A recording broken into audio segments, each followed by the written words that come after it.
A major storm system is about to erupt across the United States, bringing with it multiple days of significant severe weather, dangerous heat, and going into later into this month, we have to talk more about the tropics, as a hurricane or a tropical storm cannot be ruled out. And it's a Friday full of crazy weather, and there's more crazy weather to come, so let's dive right into the forecast. And I'm going to start this forecast by talking about the severe weather outlook we have for today. You can see today we have 3 different slight risk of severe weather. We have a lot of people in the United States under a marginal risk of severe weather as well. You see our first slight risk of severe weather is for northern and western New Jersey, and this goes back up by New York City as well. It extends up through upstate New York, and then it goes down through Pennsylvania and down through Baltimore and Maryland. The primary threat in this area is going to be the wind risk today. As you know, the East Coast, usually the wind risk is pretty high.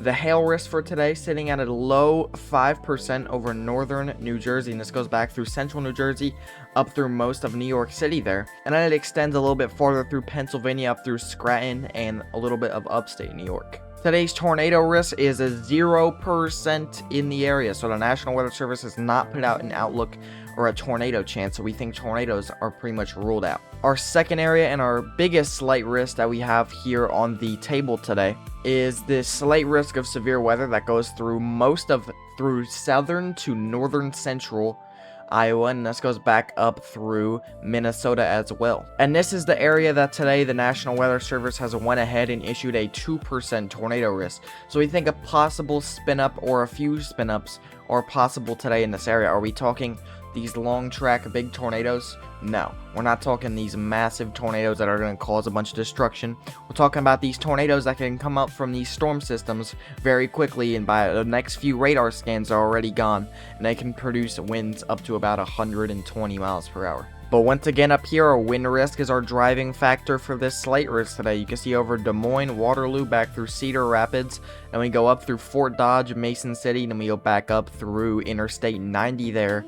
In Minnesota, we have this 15% wind risk, which we think there's a 15% that we see winds at 60 miles per hour or more in these severe thunderstorms. However, what's surprising is the National Weather Service today has gone ahead, and for this area, they've went ahead and issued a SIG 1 risk of significant hail, with a 15% risk of seeing that significant hail there. And it's the same areas that we were just talking about with the wind risk. And what this SIG 1 means is we see some isolated significant hail up to 2 inches in diameter in these severe thunderstorms today. And again, this is the threat that we don't really talk about because the hail threat usually this time of year isn't that big. But today, we have a pretty large hail threat, and it is a 15% SIG 1, so if you live anywhere in this area, make sure that you're taking your car indoors before these storms arrive. Off to the north, we have our third and our final slight risk of severe weather, and this goes back up through northern Wisconsin, and it goes all the way up through northwestern Michigan. And the main threat with this severe weather setup up here is going to be the wind risk. Once again, this is an area where we think we could see 60 miles per hour winds in severe thunderstorms up here in Wisconsin through Michigan. The hail risk today sits at a 5% up here, and the tornado risk is a 0%. So again today, if you live anywhere in Iowa up through Minnesota, you are in the biggest threat today, which is that hail threat. It's a SIG 1 hail threat we have today, and if you're in that area, you are also under the risk for a potential few spin-up tornadoes in your area. So make sure you have a way to receive reliable weather alerts, and you have a shelter plan just in case a tornado warning is issued for your area. Our excessive rainfall outlook has a large marginal risk, and this marginal risk goes up through the Ohio Valley all the way up through the Mid-Atlantic, and it goes all the way down through places by Louisiana up through Oklahoma, so we got some of the Midwest in there, and then this runs back through New Mexico, Arizona, and then we have where those severe weather risks are up there in the North Midwest, where we have Iowa, we have Minnesota, we have back through Michigan, and Wisconsin, we have that marginal risk of seeing some flash flooding. Not to mention another little more isolated risk is this Florida risk. We have almost the whole state up to the Big Bend in a marginal risk of seeing some excessive rainfall or flash flooding. Now, what does this mean? This means that if you live anywhere in there, there's a possibility of seeing some flooding today, especially in poor drainage areas. This is where the worst areas that see that flooding are going to be. It's going to be the poor drainage areas and those low-lying areas. So if your house is all the way at the bottom of a steep hill, make sure you're taking those precautions, as you don't want some flooding to happen. However, if you live up the hill, let's say you're the neighbor, but you live all the way at the top of a hill, you will really not have to worry at all about this flood threat, as again, like I said, it's a marginal risk, but the main places that are going to be receiving the rainfall and the areas that will be affected is going to be those low-lying areas and the areas that are in poor drainage. As we go into tomorrow, this risk shifts a little bit, and we have mostly over the mid-Atlantic back down through Georgia, Florida, and then up through the Ohio Valley. Once again, we have that risk for some flash flooding. This does include the Dixie Alley as well, and then back up through the Midwest. And again, this is another marginal risk of that flash flooding, so the same things expected if you live anywhere in the green for tomorrow. The day 3 outlook shrinks the risk a lot, so if you lived anywhere up there in the upper northeast United States, this includes states like New Jersey, Delaware, up through all the way to Maine. For that day 3 outlook, which would be 2 days out from now, you are officially out of that flash flooding risk. But notice that there's a few areas that over the course of a couple days keep continuing with that marginal risk, and this makes that the flood threat could be a little higher than just one of these marginal risks. So again, if you live anywhere at the bottom of a hill and you have poor drainage in your area and you're in a low-lying area, make sure that you're taking the necessary precautions to protect your home or your belongings. Now here's what the HRRR model shows, and this is through 2 p.m. today, and this goes all the way through tomorrow morning. But you can see we have some of those storms starting to go up in Minnesota right around now, right into the next hours. But as we go throughout the day and as we get into the peak time of daylight heating, this is when those thunderstorms start to show up out of nowhere. See, by 7 p.m. CDT, we have by Cedar Rapids a pretty big, pretty chunky cluster of storms there. Michigan, it's a little more scattered, but we do have the possibility of that severe weather once again. And then the same thing through New Jersey. We have a few areas that are pretty close together. We have a few scattered storms, but the main story over here is going to be those first storms that erupt through there. It's going to be where the damaging wind threat and the severe weather threat is going to be the highest. And you can see right now at the time of recording this video, we have some severe thunderstorm warnings up. Anywhere in the orange boxes you see on your screen, those are severe thunderstorm warnings. But I want to take a look about how these storms are going to move front-wise. So you see all the fronts that are on your screen here.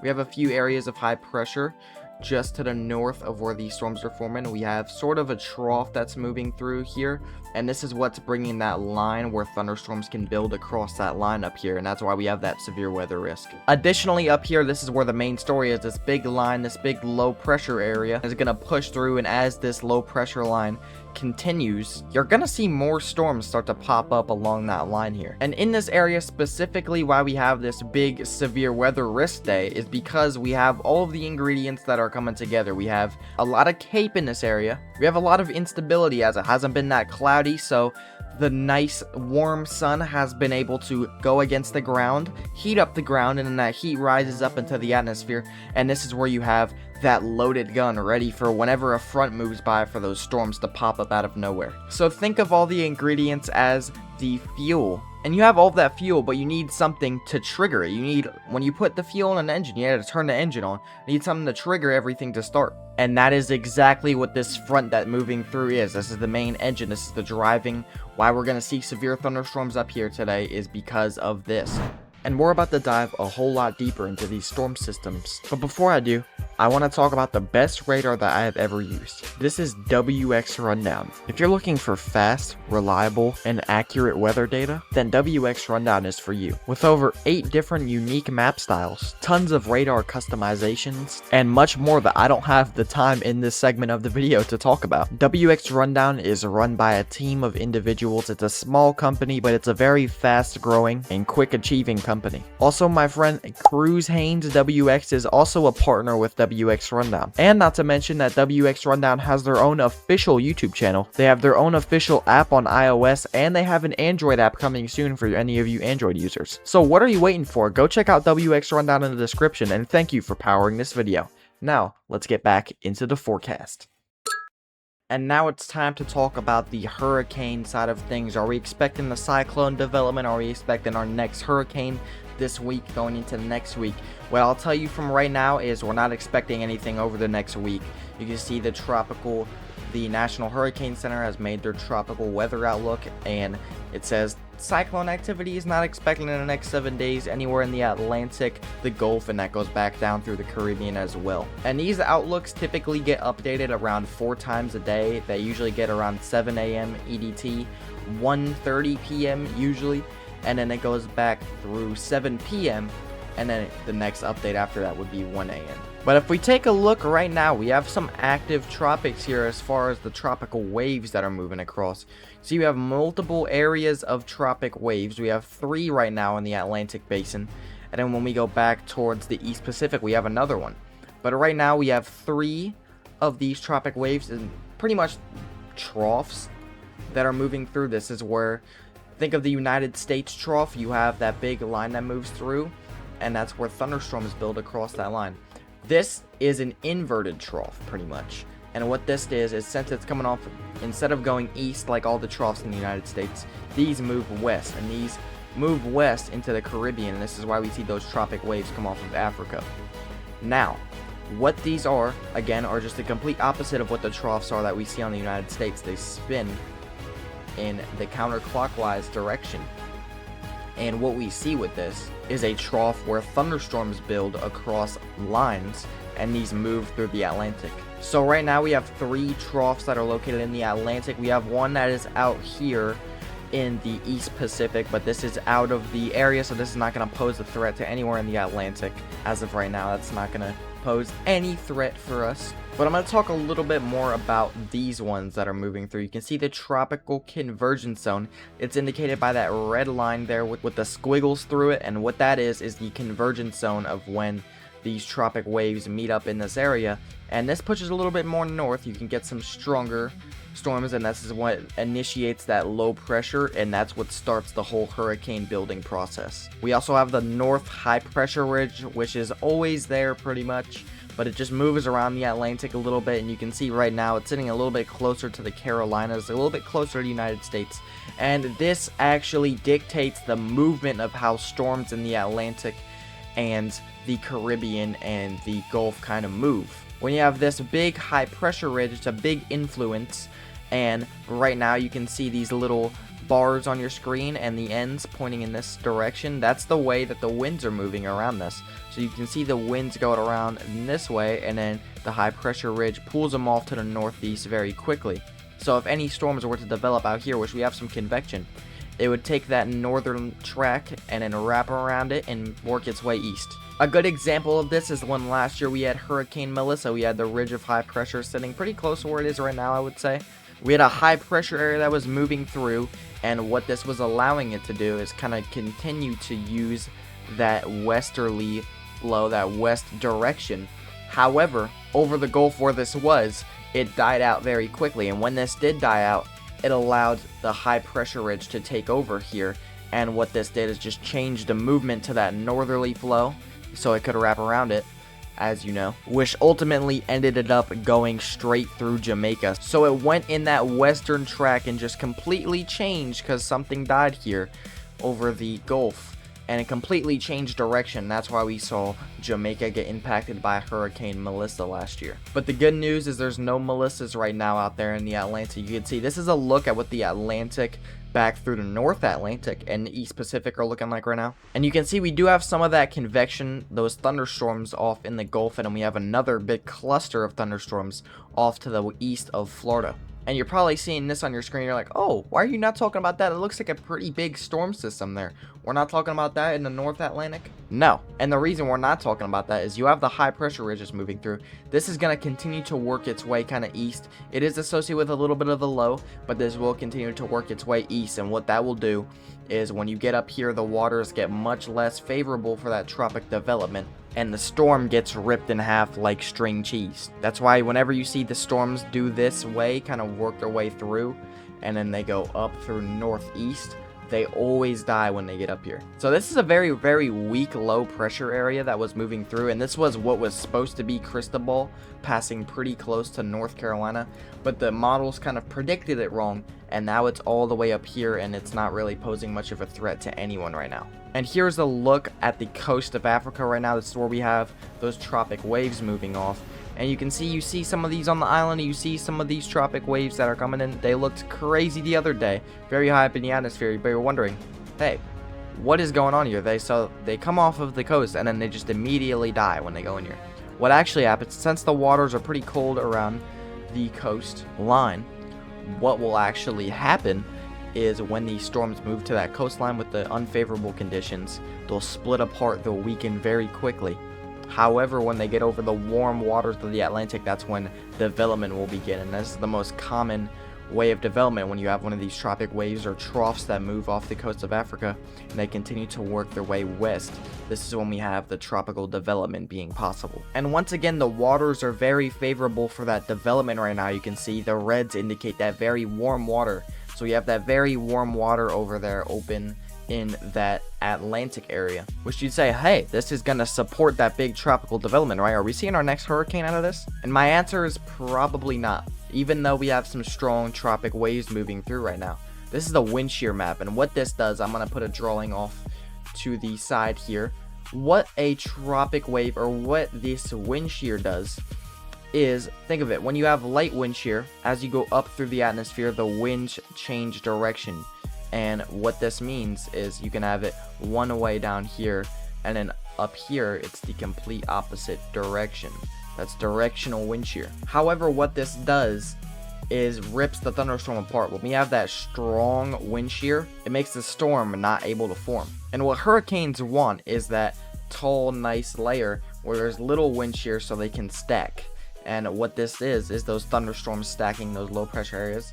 And those thunderstorms keep stacking, and it's more of a system where you have thunderstorms up here, you have thunderstorms down here, and through the middle you can see the light wind shear keeps it all stacked nice and tall. However, when you have a lot of wind shear, it's going to end up looking more like this. You can see off to the right, it's not straight up, which makes it much harder for these storms to develop into anything, as they don't have those stacked thunderstorms and the little wind shear that they need to form. And again, this doesn't mean that it's going to be impossible for these storms to form. It just means that it's very unlikely, and it's going to be very hard for any storms to kind of form in the Atlantic right now. But let me tell you, if they do, they have all of that warm water in the world to work with. So if something did pull through, even through all this wind shear, it would most likely be a strong one. And you can see here on your map that this is not an organized area of thunderstorms, and that counterclockwise rotation has not began either way. So right now, anywhere up here, it's very unfavorable for anything to develop within the next 24 hours. We will be watching just in case that spin starts to come along, which that indicates that the rotation is building, and this is what we could see with hurricanes. We have some thunderstorms forming there on the west side. However, nothing trying to come together here. We would see thunderstorms out here building, thunderstorms out here building if something was really trying to form out here. But as of right now, we don't see anything that catches an eye. And in the most favorable zone right now, we have some thunderstorms, and this is in the Gulf of Mexico. This is where we have some warm waters. We have some wind shear. So if any storms can take a hold of both of those, then they have a lot of fuel to work with and try to become a full-blown tropic system. But you can see this is our area of thunderstorms here, very unorganized. We only have two big areas, the north and the south kind of area of thunderstorms there. And also pay attention, we don't have that counterclockwise rotation trying to build either here. So I'm going to continue to watch this, but as of right now, I think it's very unlikely if we see any development out of any of these systems that we're talking about. And here is a scan showing us what we can expect going into the later parts of this month, tropical formation wise, and you can see where those tropic waves move off of the coast of Africa. We have a lot of areas that are hinting at some development being possible. You can see when everything reaches the Caribbean there, it just shatters. All these L's are low pressure areas, and you can see there when we get to that area that they all just completely shred and just tear apart. So it looks like we could see some tropical development. Nothing that really would impact the United States. You can see every model that's supporting tropical development has it pointing away from the United States. There's some that form out here, some very weak areas, that form out here that could graze the United States barely. However, they all show the chance of just not seeing anything that impacts the United States. So maybe the immediate islands here could see some impacts.